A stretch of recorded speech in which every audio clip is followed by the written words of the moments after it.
Jó, capítulo 20.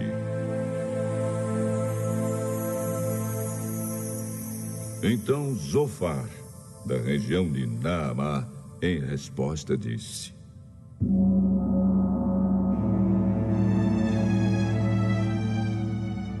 Jó, você me deixou perturbado. E por isso respondo logo.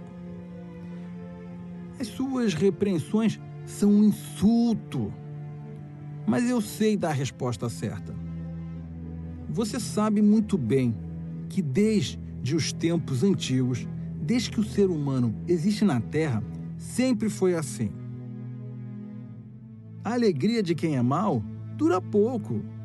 O seu prazer passa depressa. Ele pode ser tão alto como o céu e a sua cabeça tocar nas nuvens. Mas ele se acabará para sempre, como a cinza.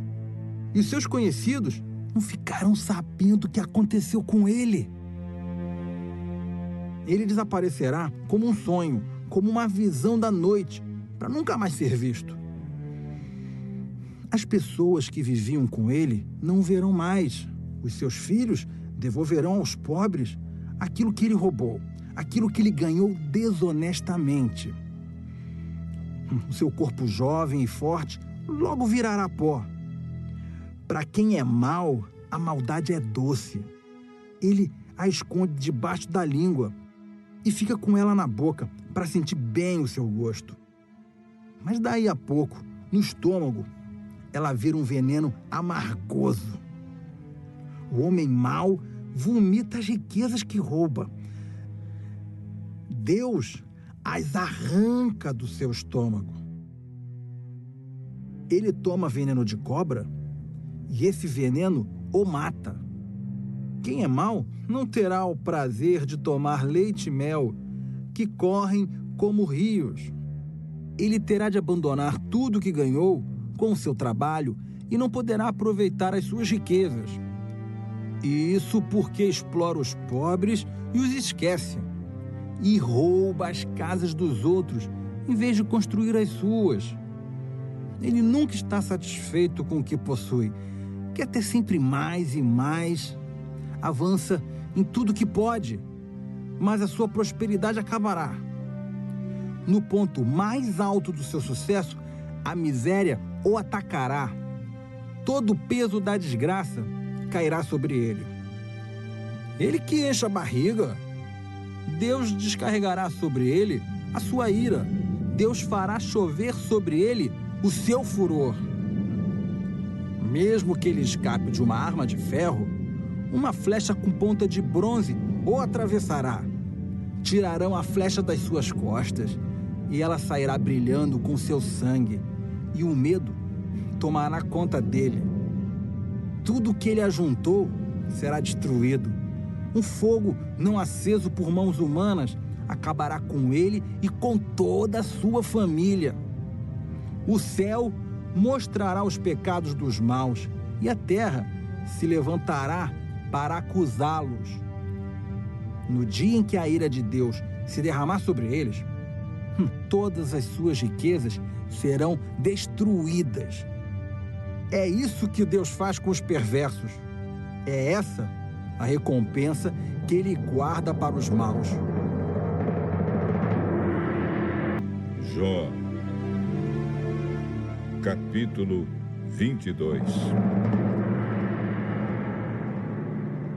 Então Elifaz, da região de Temã, em resposta disse: Será que uma pessoa, por mais sábia que seja, poderia ser útil para Deus? Será que interessa ao Todo-Poderoso que você seja honesto? Que lucro tem ele se você é correto em todas as coisas? Se ele o castiga e o chama para prestar contas, não é porque você o adora com todo o respeito, mas sim porque cometeu muitos pecados e as suas maldades não têm conta. Como garantia de um pequeno empréstimo, você ficava com as roupas dos seus patrícios e assim os deixava nus. Você não dava água para as pessoas cansadas, nem comida aos que tinham fome. Você usou a sua posição e o seu poder para se tornar o dono da terra. Você roubou e maltratou os órfãos e nunca ajudou as viúvas. Por isso, agora você está cercado de perigos. E de repente, o medo toma conta de você. A escuridão é tanta que você não enxerga nada. E uma enchente o arrasta. Deus está nas alturas do céu. Ele olha para baixo e vê as estrelas, embora elas estejam lá no alto. Mas você pergunta: será que Deus sabe alguma coisa?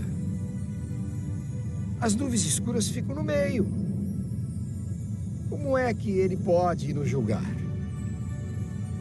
Jó, você acha que as grossas nuvens não deixam que Deus nos veja quando ele está passeando pelo céu? Será que você quer andar nos caminhos que os maus têm seguido desde os tempos antigos? Eles morreram de repente, como se fossem levados por uma enchente. A Deus eles diziam: deixe-nos em paz. E comentavam: o que pode o Todo-Poderoso fazer em nosso favor? Hein? Vamos lá. Foi Deus quem encheu de coisas boas as casas dos maus. Porém, eu não quero pensar como eles. As pessoas honestas ficam alegres e as corretas riem ao verem destruídas as riquezas dos ricos e as sobras devoradas pelo fogo. Jó, faça as pazes com Deus. Deixe de tratá-lo como inimigo e assim ele dará a você tudo o que há de bom. Deixe que Deus o ensine e guarde as palavras dele no seu coração. Se você voltar para o Todo-Poderoso e se humilhar, se você acabar com a maldade que há na sua casa, se o ouro mais precioso não tiver valor para você e for como pó ou as pedrinhas do ribeirão, então o Todo-Poderoso será o seu ouro puro, será a sua prata mais preciosa. Ele será a sua alegria, e você poderá olhar para ele com confiança. Ele ouvirá as suas orações, e você lhe dará o que prometer. Tudo o que você fizer dará certo, e a luz brilhará no seu caminho. Deus rebaixa os orgulhosos, mas salva os humildes. Ele o salvará se você for inocente, se for correto em tudo o que fizer.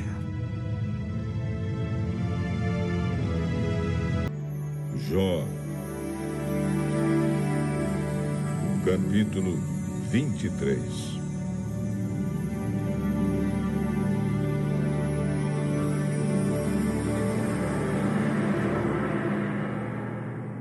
Porém, em resposta, Jó disse: eu ainda estou revoltado e me queixo de Deus. Não posso parar de gemer. Gostaria de saber onde encontrá-lo. Gostaria de ir até o lugar onde ele está, para levar a ele a minha causa e apresentar todas as razões que tenho a meu favor. Gostaria de saber o que ele me diria e como me responderia. Será que Deus usaria todo o seu poder contra mim? Não. Estou certo de que ele me ouviria. Sou um homem honesto eu poderia apresentar a minha causa a ele e, de uma vez por todas, ele me declararia inocente.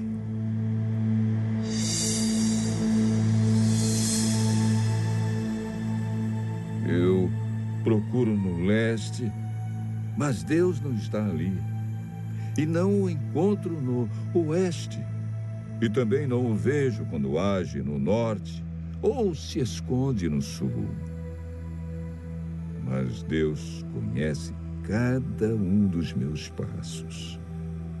Se ele me puser à prova, verá que sairei puro como ouro. Eu sigo o caminho que ele me mostra e nunca me desvio para lado nenhum. Obedeço aos mandamentos de Deus. Sempre faço a sua vontade e não a minha. Deus faz o que quer. Quando ele decide fazer alguma coisa, ninguém pode impedir. Ele levará até o fim o que planejou fazer comigo e também realizará todos os seus outros planos. Por isso, eu perco a coragem na presença dele e quando penso nisso, fico apavorado. A escuridão me deixou cego, mas é o Deus Todo-Poderoso quem me põe medo, e não a escuridão. Jó, capítulo 24.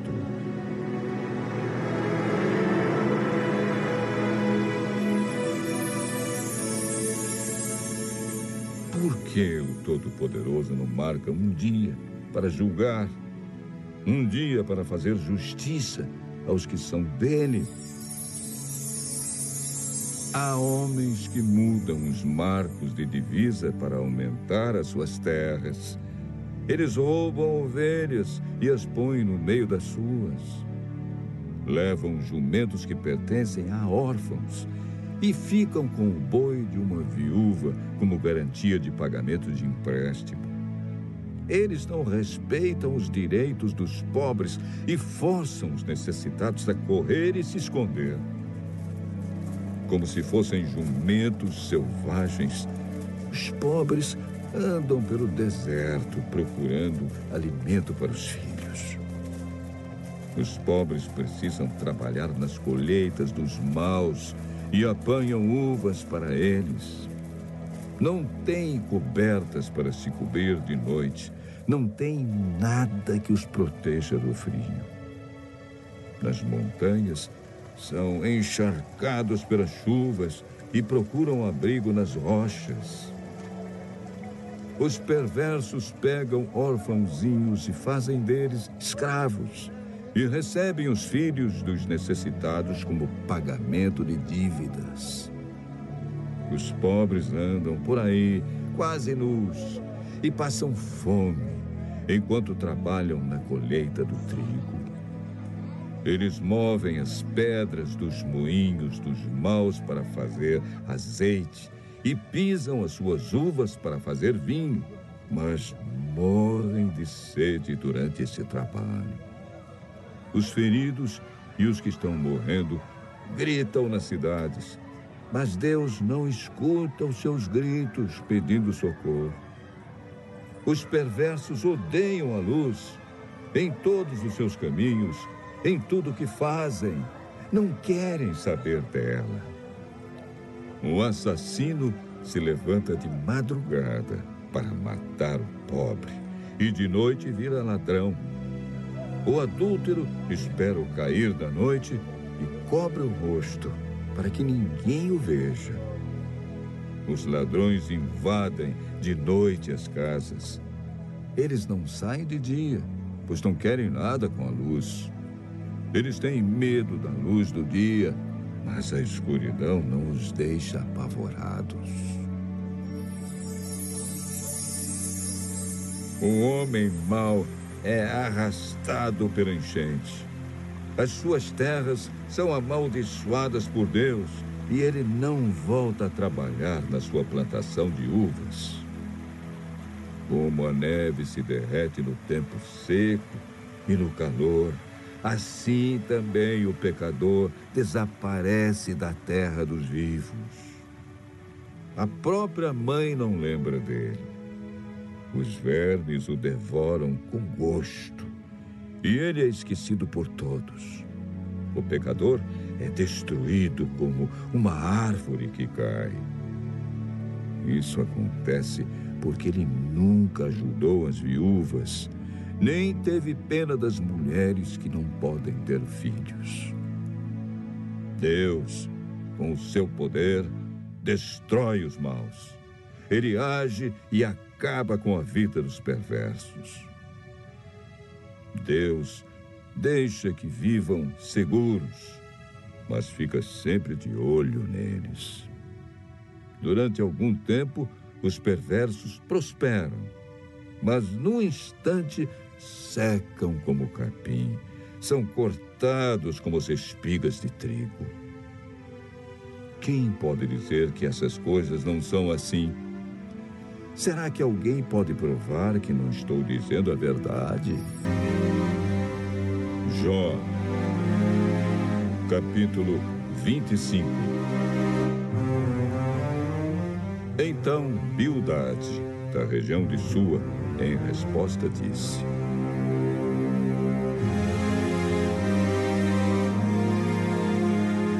Deus é poderoso e deve ser temido. Ele faz com que haja paz no céu.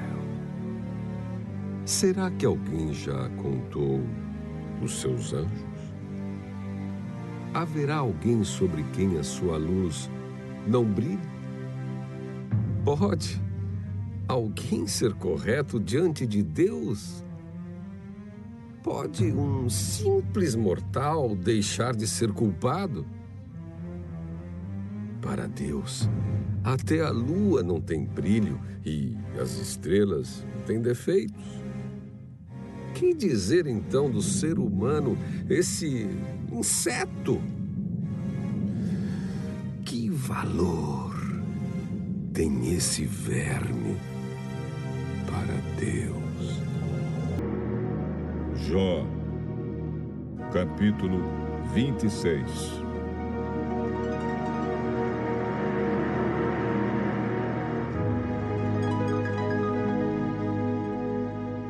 Então Jó, em resposta, disse: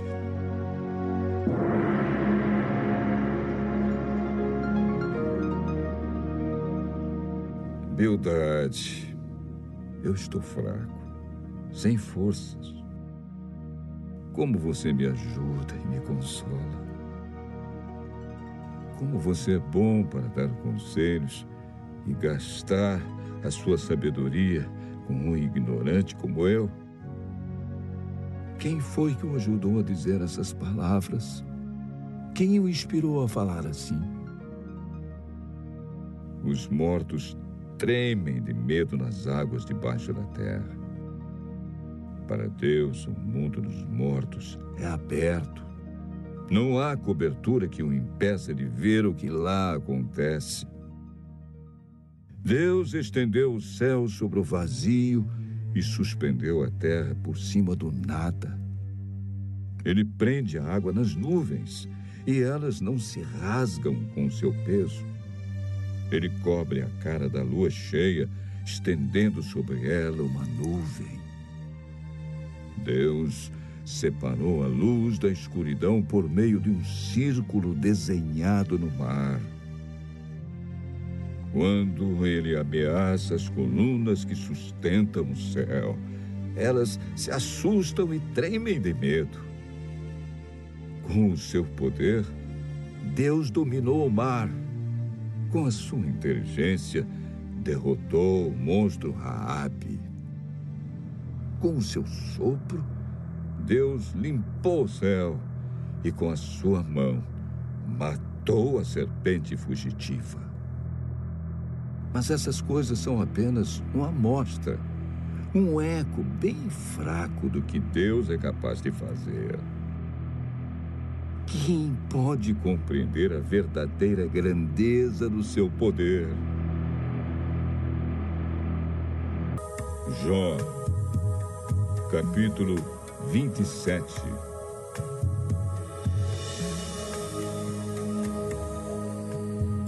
E Jó continuou em sua fala e disse: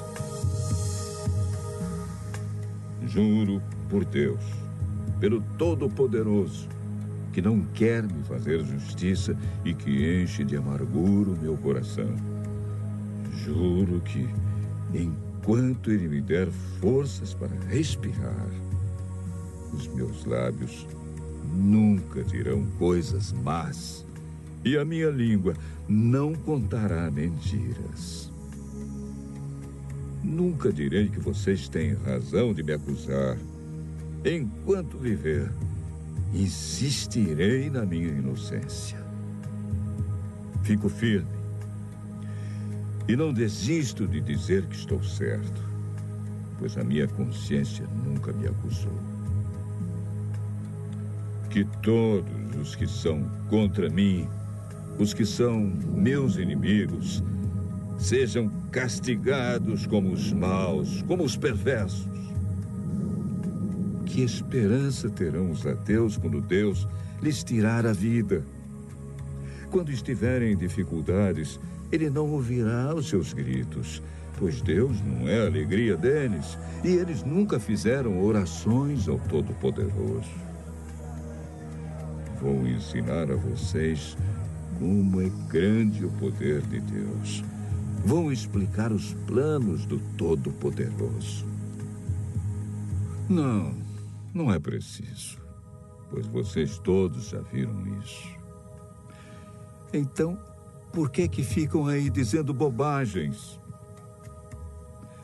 Vou dizer como Deus, o Todo-Poderoso, castiga os homens maus e violentos. As suas crianças passarão fome, e os seus filhos, mesmo que sejam muitos, morrerão na guerra. Os que ficarem vivos morrerão de doença, e as suas viúvas não chorarão por eles.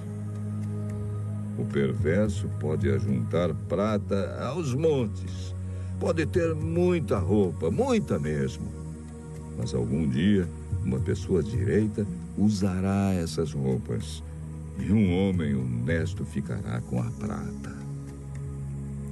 A casa que o homem mau constrói dura tão pouco tempo como uma teia de aranha ou como a cabana de um vigia numa plantação. O homem mau vai rico para a cama, mas é pela última vez, pois quando acorda, a sua riqueza já se foi.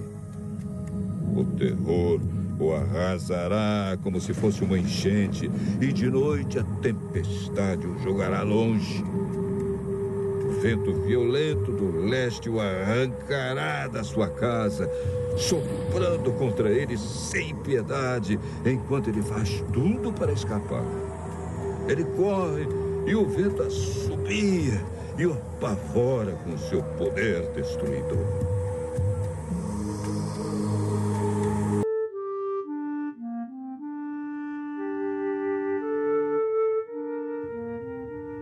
Jó, capítulo 28.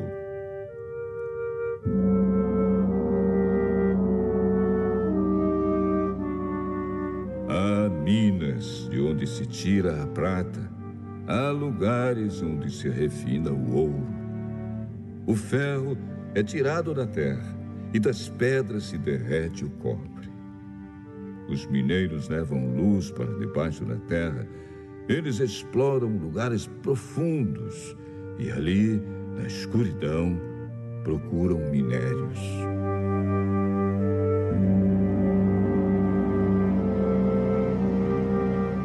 Longe das cidades, em lugares por onde ninguém passa, eles abrem os poços das minas e trabalham na solidão, pendurados e balançando de um lado para o outro. Por cima deles, a terra produz trigo, e por baixo está toda rasgada e esmigalhada. As suas pedras contêm safiras, e no seu pó se encontra ouro. As águias não veem o caminho que desce para as minas, e os falcões também não o conhecem. Os leões e outros animais ferozes nunca descem por esse caminho. Os homens cavam as rochas mais duras e cortam as montanhas até o chão. Eles furam túneis nas pedras, com olhos abertos para tudo que é precioso. Eles cavam até chegar às nascentes dos rios e trazem para a luz o que estava escondido.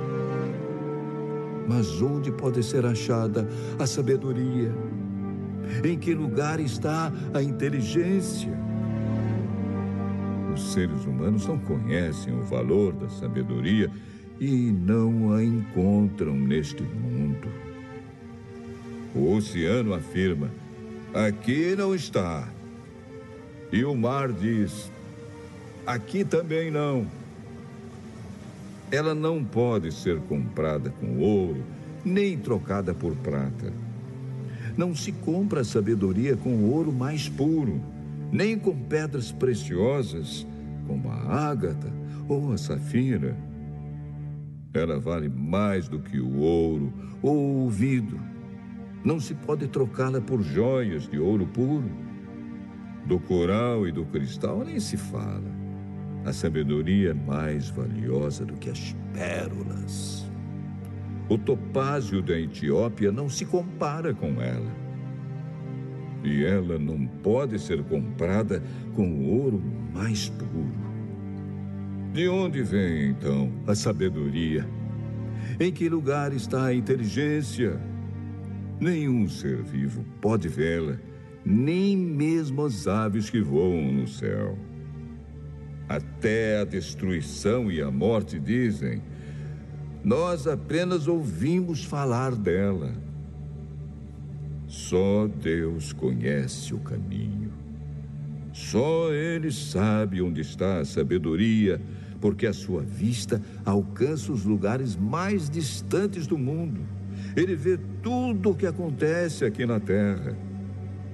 Quando Deus regulou a força dos ventos e marcou o tamanho do mar, quando decidiu onde a chuva devia cair e por onde a tempestade devia passar, foi então que ele viu a sabedoria e a examinou e aprovou. E ele disse aos seres humanos: para ser sábio é preciso temer o Senhor. Para ter compreensão, é necessário afastar-se do mal. Jó, capítulo 29.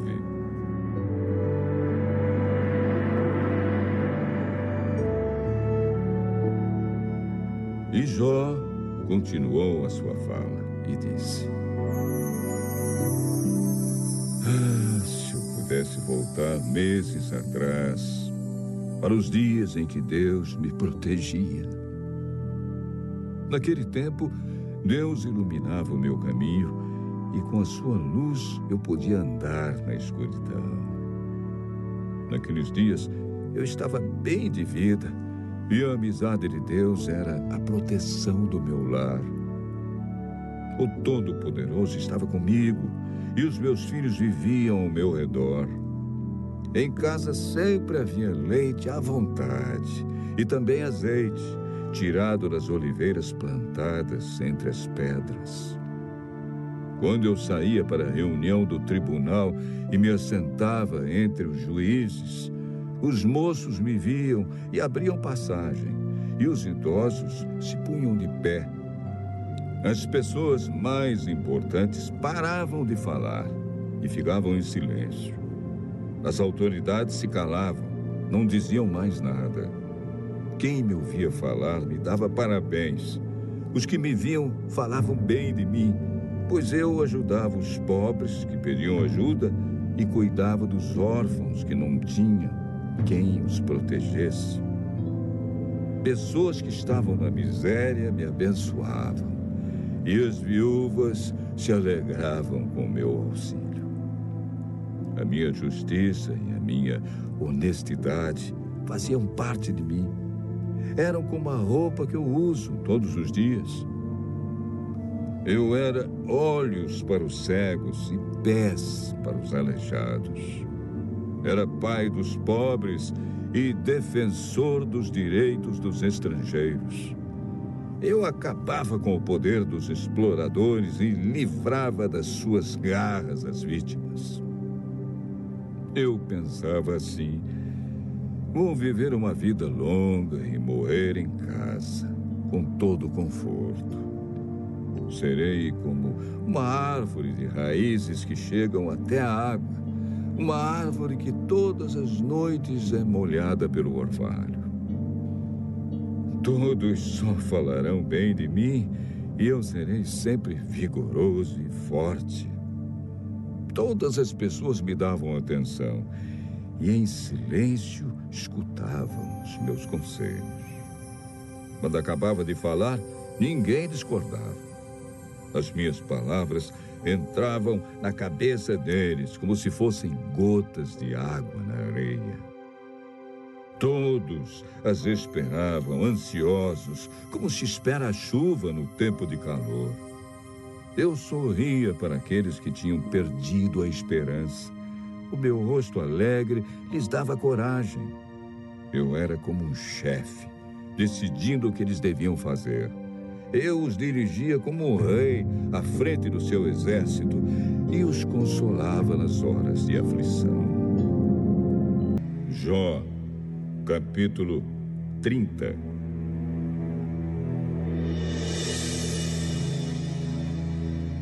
Mas agora homens mais moços do que eu zombam de mim. Os pais deles não valem nada. Eu não poria essa gente nem com os cachorros que cuidam do meu rebanho. De que me serviria a força dos seus braços? São homens magros, enfraquecidos de tanto passar fome e miséria. À noite, na solidão de lugares desertos, eles têm de roer raízes secas. Pegam ervas e cascas de árvores e se alimentam de raízes que não servem para comer.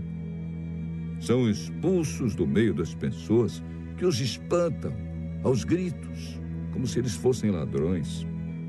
Têm de morar em barrancos medonhos, em cavernas ou nas rochas. Uivam no meio das moitas e se ajuntam debaixo dos espinheiros. Raça inútil, gente sem nome, são enxotados do país.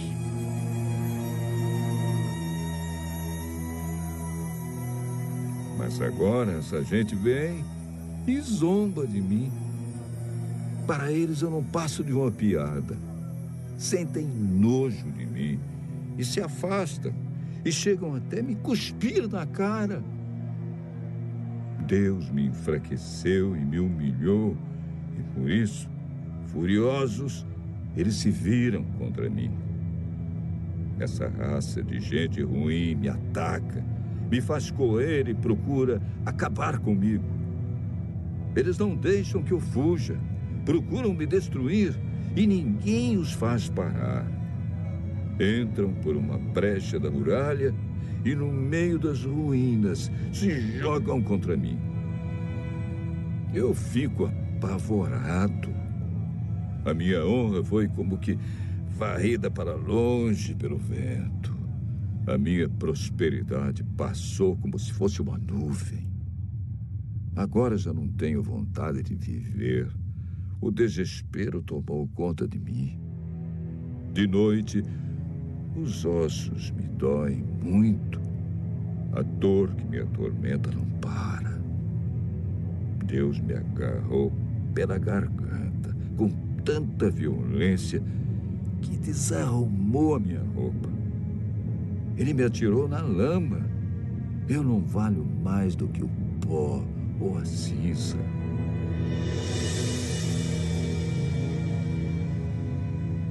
Oh, Deus, eu clamo pedindo a tua ajuda e não me respondes. Eu oro a ti e não te importas comigo.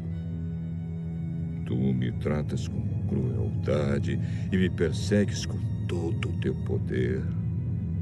Fazes com que o vento me carregue e numa tempestade violenta me jogas de um lado para o outro. Bem sei que me levarás à terra da morte, o lugar de encontro marcado para todos os vivos. Por que atacas um homem arruinado que não pode fazer nada, a não ser pedir piedade? Por acaso não chorei com as pessoas aflitas? Será que não tive pena dos pobres? Eu esperava a felicidade e veio a desgraça. Eu aguardava a luz e chegou a escuridão. O meu coração está agitado e não descansa. Só tenho vivido dias de aflição. Levo uma vida triste, como um dia sem sol. Eu me levanto diante de todos e peço ajuda. A minha voz é um gemido triste, como os uivos do lobo ou os gritos do avestruz. A minha pele está ficando preta e o meu corpo queima de febre. Eu costumava ouvir a música alegre de liras e flautas, mas agora só escuto gente chorando e soluçando. Jó, capítulo 31.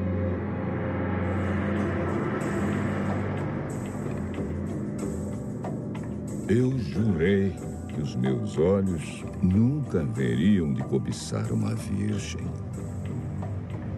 Se eu tivesse quebrado o juramento, que recompensa Deus me daria? E como é que lá dos céus o Todo-Poderoso me abençoaria? Pois Deus manda a infelicidade e a desgraça para aqueles que só fazem o mal. Deus sabe tudo o que eu faço. Ele vê cada passo que dou. Juro que não tenho sido falso e que nunca procurei enganar os outros. Que Deus me pese numa balança justa e Ele ficará convencido de que sou inocente. Se por acaso me desviei do caminho certo, se o meu coração foi levado pela cobiça dos olhos, se pequei, ficando com qualquer coisa que pertence a outra pessoa, então que outros comam o que eu semeei, ou que as minhas plantações sejam destruídas. Se o meu coração alguma vez foi seduzido pela mulher do meu vizinho, e se fiquei escondido, espiando a porta da casa dela, então que a minha mulher se torne escrava de outro e que outros durmam com ela. Se eu tivesse cometido esse crime horrível, o tribunal deveria me condenar. Esse pecado seria como um incêndio terrível, infernal, que destruiria tudo o que tenho. Quando um empregado ou empregada reclamava contra mim, eu resolvi o assunto com justiça. Se eu não tivesse agido assim, que faria quando Deus me julgasse? Que responderia quando Ele pedisse conta dos meus atos? Pois o mesmo Deus que me criou, criou também os meus empregados. Ele deu a vida tanto a mim como a eles. Nunca deixei de ajudar os pobres, nem permiti que as viúvas chorassem de desespero. Nunca tomei sozinho as minhas refeições, mas sempre reparti a minha comida com os órfãos.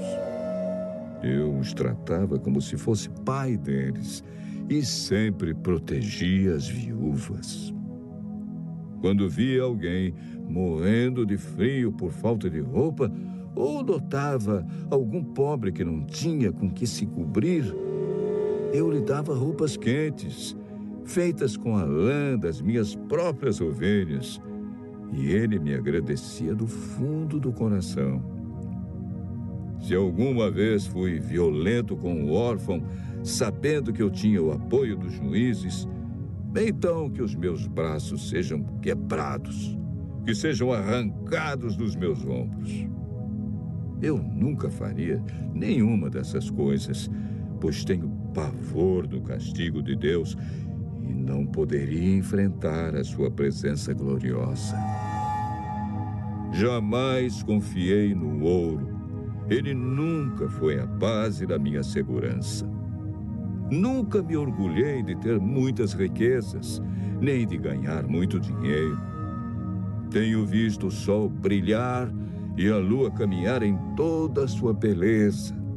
Porém, nunca os adorei, nem em segredo, e não lhes atirei beijos com a mão.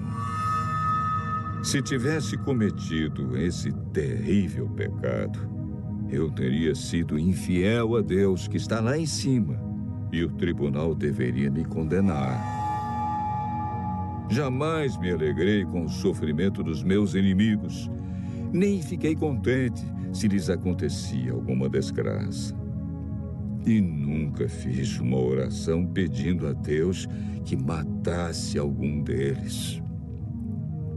Os empregados que trabalham para mim sabem que os meus convidados comem à vontade, do bom e do melhor.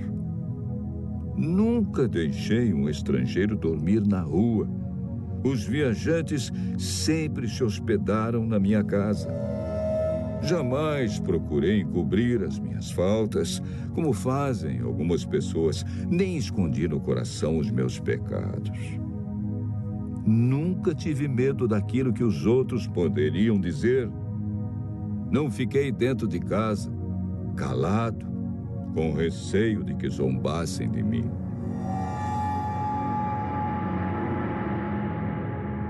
Como gostaria que alguém me ouvisse. Aqui eu termino e assino a minha defesa. Que o Todo-Poderoso me responda. Que o meu adversário escreva a acusação e, com orgulho, eu a carregarei no ombro e a porei na cabeça como se fosse uma coroa. Darei conta a Deus de todos os meus atos e, na presença dele, ficarei de cabeça erguida. As minhas terras nunca choraram, nem gritaram ao céu contra mim. Pois, se comi os seus frutos, sempre paguei os trabalhadores como devia e jamais deixei que morressem de fome.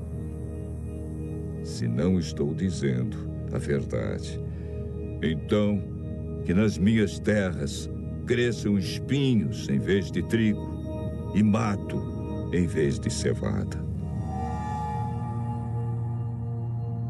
Aqui terminam as palavras de Jó. Jó, capítulo 37.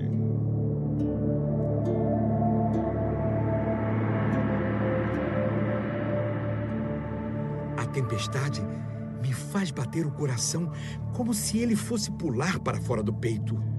Escutem o estrondo da voz de Deus, o trovão que sai da sua boca. Ele solta relâmpagos por todos os lados do céu, e de uma ponta da terra até a outra. Então ouve-se o rugido da sua voz, o forte barulho do trovão. E durante todo o tempo, os relâmpagos não param de cair. Deus troveja com a sua voz maravilhosa. Ele faz grandes coisas que não podemos compreender. Deus manda que caia neve sobre a terra e também fortes pancadas de chuva. Assim, faz com que as pessoas fiquem em casa, sem poderem trabalhar. para que todos saibam que é Ele quem age. Os animais entram nas suas tocas e ali ficam escondidos.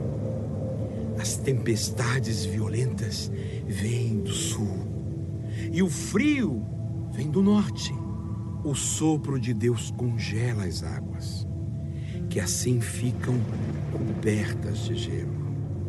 Deus enche de água as nuvens e elas lançam os relâmpagos. Seguindo a ordem de Deus, as nuvens se espalham em todas as direções. Elas fazem tudo o que Deus manda, em toda parte, no mundo inteiro. Deus faz cair chuva sobre a terra, ou para castigar a gente, ou para mostrar que tem amor por nós.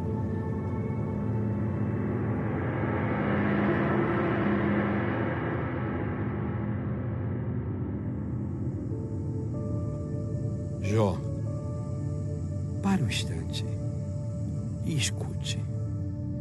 Pense nas coisas maravilhosas que Deus faz. Será que você sabe como Deus dá ordem para que os relâmpagos saiam brilhando das nuvens? Você sabe como as nuvens ficam suspensas no ar? Isso é uma prova do infinito conhecimento de Deus. Será que você, que fica sufocado de calor na sua roupa, antes de vir a tempestade de areia trazida pelo vento sul, será que você pode ajudar Deus a estender o céu e fazer com que fique duro como uma placa de metal fundido? Ensine-nos o que devemos dizer a Ele, pois não somos capazes de pensar com clareza. Eu não teria o atrevimento de discutir com Deus, pois isso seria pedir que Ele me destruísse.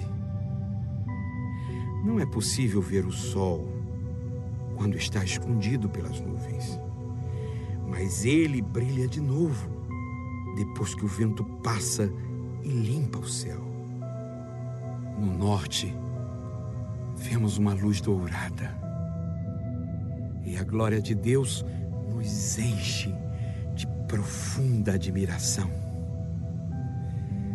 Não podemos compreender o Todo-Poderoso, o Deus de grande poder.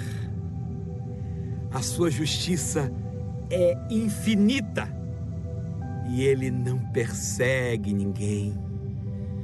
Por isso, as pessoas o temem. E Ele não dá importância aos que acham que são sábios.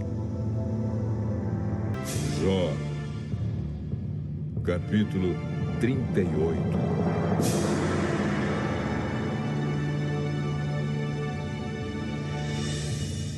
Depois disso, no meio da tempestade, o Senhor deu a Jó a seguinte resposta: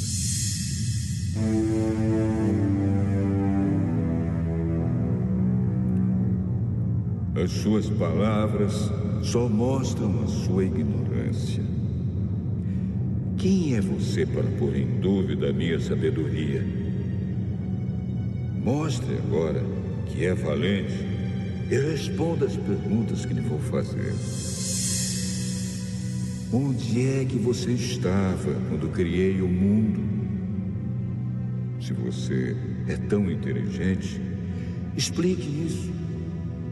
Você sabe quem resolveu qual seria o tamanho do mundo e quem foi que fez as medições? Em cima de que estão firmadas as colunas que sustentam a terra? Quem foi que assentou a pedra principal do alicerce do mundo? Na manhã da criação, as estrelas cantavam em coro e os servidores celestiais soltavam gritos de alegria. Quando o mar jorrou do ventre da terra, quem foi que fechou os portões para segurá-lo? Fui eu que cobri o mar com as nuvens e o envolvi com escuridão. Marquei os seus limites e fechei com trancas as suas portas. E eu lhe disse: você chegará até este ponto e daqui não passará. As suas altas ondas pararão aqui. Jó, alguma vez na sua vida, você ordenou que viesse a madrugada e assim começasse um novo dia? Você alguma vez mandou que a luz se espalhasse sobre a terra, sacudindo os perversos e os expulsando dos seus esconderijos? A luz do dia mostra as formas das montanhas e dos vales, como se fossem as dobras de um vestido ou as marcas de um sinete no barro. Essa luz é clara demais para os perversos e os impede de praticar a violência. Jó, você já visitou as nascentes do mar? Já passeou pelo fundo do oceano? Alguém já lhe mostrou os portões do mundo dos mortos? Aquele mundo de escuridão sem fim? Você tem alguma ideia da largura da Terra? Responda, se é que você sabe tudo isso.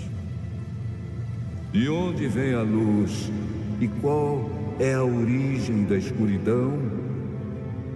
Você sabe mostrar a elas até onde devem chegar e depois fazer com que voltem outra vez ao ponto de partida? Sim, você deve saber, pois é bem idoso e já havia nascido quando o mundo foi criado. Você alguma vez visitou os depósitos onde eu guardo a neve e as chuvas de pedra que ficam reservadas para tempos de sofrimento e para dias de lutas e de guerras? Você já esteve no lugar onde nasce o sol ou no ponto onde começa a soprar o vento leste? Quem foi que abriu um canal para deixar cair os aguaceiros e marcou o caminho por onde a tempestade deve passar? Quem faz a chuva cair no deserto, em lugares onde ninguém mora? Quem rega as terras secas e despovoadas, fazendo nascer nelas o capim? Será que a chuva e o orvalho têm pai? E quem é a mãe do gelo e da geada, que faz com que as águas virem pedra e que o mar fique coberto por uma camada de gelo? Será que você pode amarrar com uma corda as estrelas das 7 cabrinhas ou soltar as correntes que prendem as 3 Marias? Você pode fazer aparecer a estrela d'alva ou guiar a ursa maior e a ursa menor. Você conhece as leis que governam o céu e sabe como devem ser aplicadas na terra? Será que a sua voz pode chegar até as nuvens e mandar que caia tanta chuva que você fique coberto por um dilúvio? Você pode fazer com que os raios apareçam e venham dizer: estamos às suas ordens. Quem deu sabedoria às aves, como o íbis, que anuncia as enchentes do rio Nilo, ou como o galo, que canta antes da chuva? Quem é capaz de contar as nuvens? Quem pode derramar a sua água em forma de chuva, que faz o pó virar barro, ligando os torrões uns aos outros? Será que é você quem dá de comer às leoas e mata a fome dos leõezinhos quando estão escondidos nas suas covas ou ficam de tocaia nas moitas? Quem é que alimenta os corvos quando andam de um lado para o outro com fome, quando seus filhotes gritam a mim pedindo comida?